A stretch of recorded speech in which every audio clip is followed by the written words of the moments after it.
Language.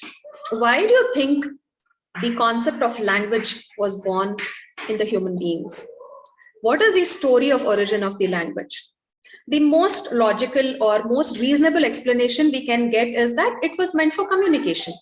When the early human beings wanted to express something, they needed a common mode or common channel through which they can communicate their ideas and through which they can express whatever they are feeling, through which they can train their children, probably teach the upcoming generation, the younger generation.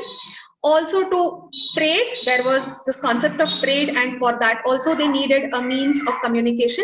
And all these reasons led to the origin of language itself. Today what we are going to learn, or today what we are going to see, is how this language learning can happen for children in their early ages. So Arise India is one package which has three components. One is the language component, one is the environmental sciences component, and one is the mathematics. So this training is exclusively meant for the English or the language component of Arise India. Okay, so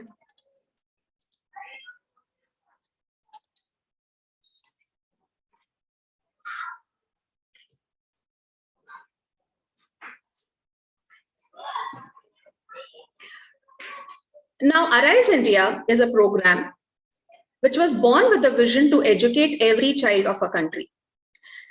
And hence, the curriculum that we adopted also is the curriculum which is directly provided by the NCERT.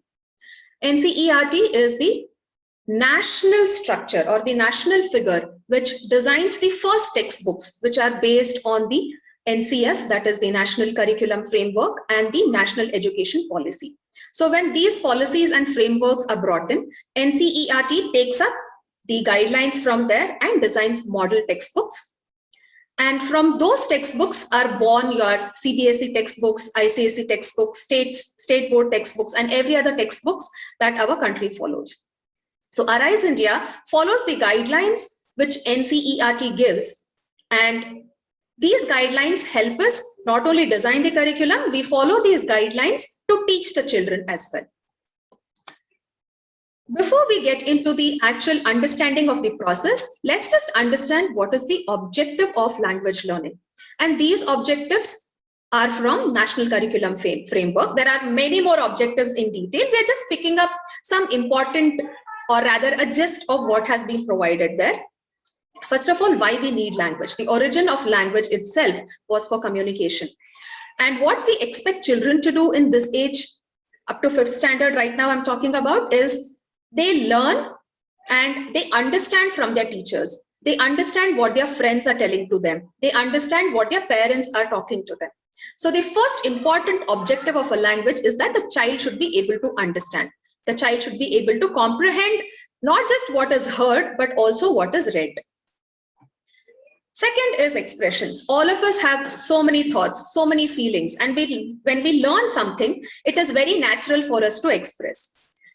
Language is not the only means of expression, but it is one of the most important means of expression. Art is another means of expression. Cooking could also be a means of expression. Here we are talking about the language for expression, language for creativity. So earlier, when human beings started talking, communicating, it was only for exchanging ideas. Just like how we have tea at our home. It is a beverage. It is meant for refreshing us.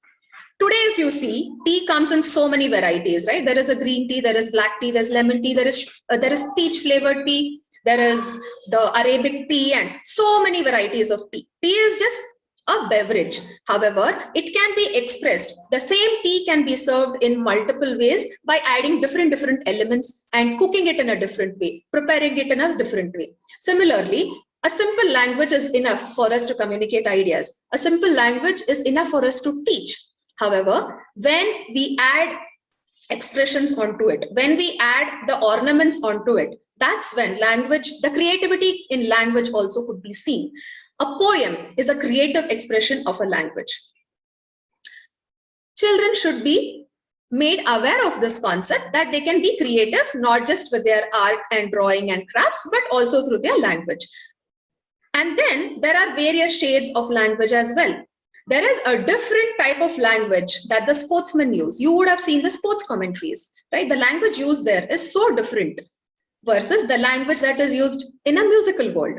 The lyrics are so different. The communication of language or the communication of meaning in a song is very different. In a movie, the dialogues are different. We don't talk like the people talk in movies, right?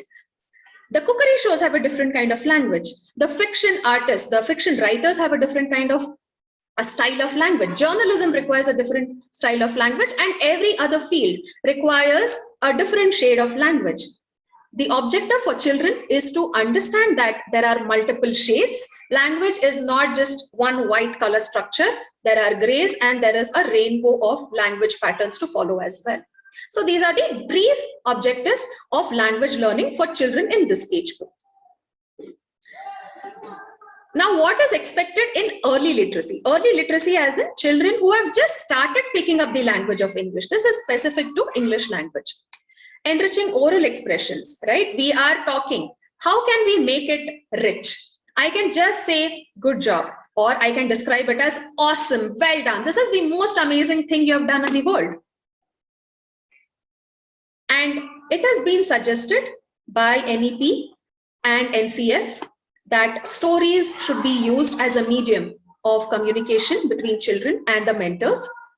Stories for understanding the language, stories for learning, and stories also for expressions. Most importantly, what these stories are. What kind of stories do we narrate to children?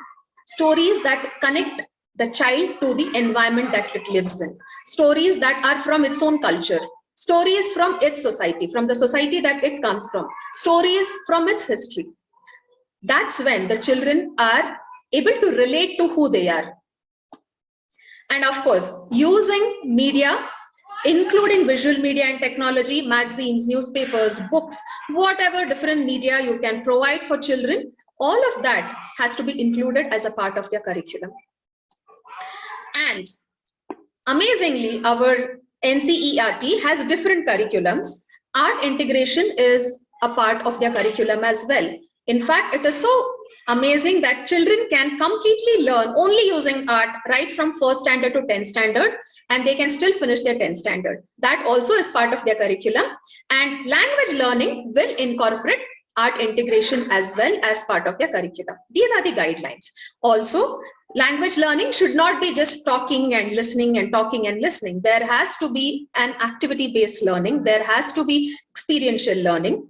And that's what makes the language relatable. That's what makes the language practical in a child's life.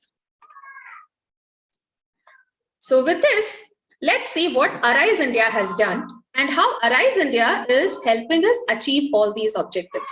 Before we get on to something, it is very important to know what exactly is the concept, what is the idea, and how the story was born, right? Why should a child learn language?